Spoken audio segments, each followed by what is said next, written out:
Hello everyone. I wish, hope, believe and pray that you all are in good health. Myself Dr. Manisha Rego. आप वापस सोचते रहोगे कि ये वापस आ गए हमें कुछ बोलने के लिए या कुछ सलाह देने के लिए, लेकिन फिट रहना, हेल्दी रहना बहुत ज़रूरी है।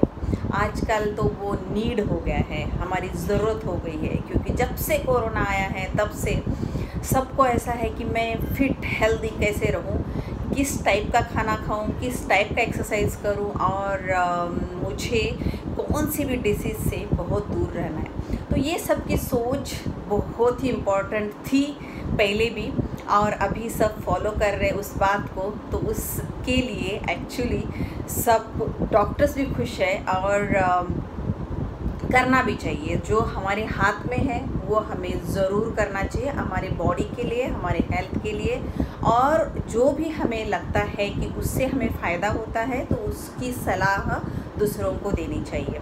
सो मैं आज आपको बहुत इम्पॉर्टेंट लेकिन डाइट के बारे में, डाइट आपके खाने में डाइट किस तरह से होना चाहिए, शॉर्ट में थोड़ा सा कुछ बताना चाहती हूँ। उसमें अब बहुत सारे लोगों ने उस पर रिसर्च किया है और ये 2 डाइट पैटर्न्स सिलेक्ट किए हैं, या फिर बोल सकते हो कि ये 2 सिलेक्टेड पैटर्न्स है वो बहुत फ़ायदेमंद है। सो उसमें से पहला पैटर्न है कि आप खाने के पैटर्न्स के बारे में बात कर रही हूँ मैं। सो पहला पैटर्न है कि आप मॉर्निंग में अगर आपकी हैबिट है सुबह नाश्ता हेवी करने की, सो 9 बजे नाश्ता अगर आप करते हो तो पेट भर के नाश्ता आपको करना है और वापस इवनिंग में 7 o'clock के आसपास वापस पेट भर के करना है। इसका मतलब क्या है कि आपको सिर्फ दिन में 2 बार खाना खाना है, और 2 बार खाना खाना है तो वो भी पेट भर के जो आपको पसंद है उस टाइम आप खा सकते हो। और इन बिटवीन फिर आपको लिक्विड्स, ओनली जूसेस या फिर वाटर इंटेक ज़्यादा रखना है। अगर आप 9 बजे और 7 बजे या 6 बजे का पैटर्न नहीं आपको सूट होता है तो दूसरा पैटर्न है कि दोपहर में 1 बजे आपको प्रॉपर फूड खाना है। उसमें दाल, राइस, चपाती, भाजी सब कुछ विथ आपका सैलेड, फिर फ्रूट्स, एवरीथिंग आ गया, और वापस आपका रात का खाना 10 बजे होना चाहिए। सो इन बिटवीन 2 खानों के बीच में 9 घंटे का फ़र्क चाहिए। और रात का खाना खाने के बाद वापस अगर आप दूसरा खाना 15 से 16 घंटे के बाद खाते हो, जैसे रात को 10 बजे खाना खाया तो दूसरे दिन दोपहर को 1 बजे खाना खाओगे, तो उसके बीच में 15-16 घंटे का गैप हो गया। तो वो गैप में आपकी इम्यूनिटी नहीं, एक्चुअली डाइजेशन जो होता है, अंदर का डाइजेशन प्रोसेस वो एकदम अच्छा होने में हेल्प होगा, क्योंकि उतना रेस्ट आप अपने पेट के लिए दे रहे हो।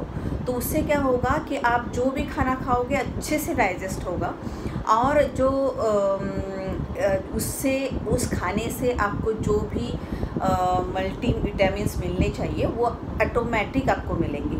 ये फर्स्ट पैटर्न है। और सेकंड पैटर्न है कि आपको अगर ये नहीं जमता है कि जैसे सिर्फ 24 घंटे में 2 ही बार खाना खाना है, अगर आपको ये नहीं जमता है तो आपको फिर 3 से 4 घंटे में थोड़ा सा खाना खाना है, मतलब स्मॉल फ्रीक्वेंट मील्स। अब स्मॉल फ्रीक्वेंट मील्स में आप कुछ भी खा सकते हो, जैसे एक बार एक फ्रूट खा लिया, फिर 4 घंटे के बाद आपने 4 बिस्किट खा लिए, नॉन स्वीट बिस्किट्स, या 4 घंटे के बाद आपने जूस पी लिया, या 4 घंटे के बाद आपने बटर मिल्क ले लिया, या 4 घंटे के बाद आपने चपाती भाजी ले ली, फिर 4 घंटे के बाद आपने दाल राइस खा लिया, इस टाइप में। सो आपको 4-4 घंटे में थोड़ा सा ही खाना खाना है, 1/4 ऑफ मील। एक खाने में जो 4th हिस्सा रहता है, ऐसा मील आपको सिलेक्ट करना पड़ेगा। सो वो पैटर्न एक सेकेंड पैटर्न है। जो दूसरा पैटर्न अगर आपको जमता है तो वो सिलेक्ट कर सकते हो। सो ये 2 पैटर्न में अगर आप खाते रहोगे तो आपकी हेल्थ सच्ची में एकदम फिट, फाइन, हेल्दी रहेगी।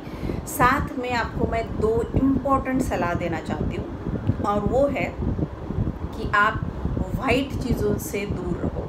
अब वाइट चीज़ें बहुत ज़्यादा है, लेकिन उसमें अंडा बहुत फ़ायदेमंद है, आपको अंडा खाना है, बॉइल्ड एग, लेकिन आपको शक्कर, मैदा, वाइट ब्रेड या फिर वाइट कोकोनट, ये सब चीज़ें, मतलब वाइट चीज़ों से थोड़ा दूर रहने की कोशिश करना है। उसमें पेड़ा, बर्फ़ी, आइसक्रीम, चॉकलेट ऐसी चीज़ें भी आ गई जिसमें स्वीट ज़्यादा है। तो शक्कर अपने हेल्थ के लिए ज़ीरो बेनिफिट है, क्योंकि उसमें अगर डिसीज़ेस तो उसमें आपको पता है कि शक्कर से ओवरवेट होता है, ओबेसिटी बढ़ती है, डायबिटीज़ होता है, अर्ली एज में बहुत कुछ प्रॉब्लम्स शक्कर की वजह से होते हैं। तो शक्कर का हमारे हेल्थ के लिए कुछ भी फ़ायदा नहीं है, उसका ज़ीरो बेनिफिट है। अगर हम लोग एक डोसा खाते हैं उसमें 300 कैलोरीज़ होते हैं। 1 डोसा या फिर 2 जलेबीज़ में 300 कैलोरीज़ होते हैं। और अगर हम लोग आधा घंटा कंटिन्यूस चलते हैं, वॉक करते हैं, तो सिर्फ हम लोग 150 कैलोरीज़ बर्न करते हैं। सो शक्कर में 1 चम्मच शक्कर खाने के बाद आपको हाफ एन आवर चलना पड़ेगा। तो वो मतलब इतना उसमें हाफ एन आवर से भी ज़्यादा 45 मिनट्स, क्योंकि 1 चम्मच शक्कर में बहुत ज़्यादा कैलोरीज होते हैं। सो आप सोच लो कि दूध में, चाय में शक्कर लेना सच्ची में ज़रूरी है? नहीं है। लेकिन अगर आपने अच्छे से उसको एक पैटर्न बना लिया अपने लाइफ का, तो ऑटोमेटिक आपको उस शक्कर से आप अपने आप दूर रहोगे। सेकंड, आप बहुत इम्पोर्टेंट चीज़ आपकी लाइफ में आप अगर इस्तेमाल करोगे तो आप अपने साथ अपने फैमिली को बहुत फिट रख पाओगे।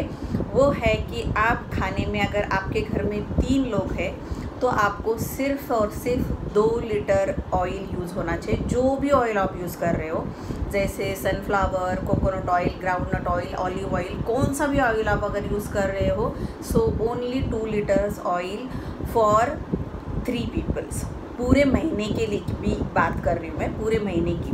आप ये सोचो ही मत कि कम ऑयल खाने में डालने से आपका खाना टेस्टलेस हो जाएगा, बिल्कुल भी नहीं है। आपको उसकी आदत 100% पड़ जाएगी। और आपको इसके साथ आपको और एक अच्छी एडवाइस मैं देना चाहती हूँ कि जो भी ऑयल आप यूज़ करोगे अपने खाने में, वो आप चेंज करते रहो। 8-8 दिन में या फिर 15-15 दिन में, 15 दिन में 1 लीटर हो गया, फिर सेकेंड 15 दिन में आपको दूसरा ऑयल यूज़ करना है। मतलब एक बार आपने सनफ्लावर ऑयल 15 दिन यूज़ किया ऑयल, तो आपको दूसरे 15 दिन के बाद कोकोनट ऑयल यूज़ करना है। उसके 15 दिन के बाद आपको ऑलिव ऑयल यूज़ करना है। वो 15 दिन हो गए, उसके बाद आपको जो आपको अच्छा ऑलिव ऑयल यूज़ करना है। ऐसे मतलब एक के बाद एक ऑयल्स के जो टाइप्स है वो आपको 15-15 दिन में चेंज करना है। उससे आपके हार्ट के लिए बहुत ही फ़ायदेमंद ये पैटर्न रहेगा, ऑयल चेंज करना। और मैंने जैसे बोला कि आपको वाइट चीज़ों से दूर रहना है, उसमें सबसे पहला शक्कर से आपको दूर रहना है। और अगर आप इतना अगर करते हो, जैसे खाने का पैटर्न अच्छे से रहेगा आपके लाइफस्टाइल में, और ये दूसरा पैटर्न दूसरे जो मैंने बोला वो अगर आप रखते हो, तो आपकी सच्ची में body healthy, fit, fine and happy हो जाए। आप हैप्पी हो जाओगे खुद को देख के। So be happy and keep others happy. Good luck.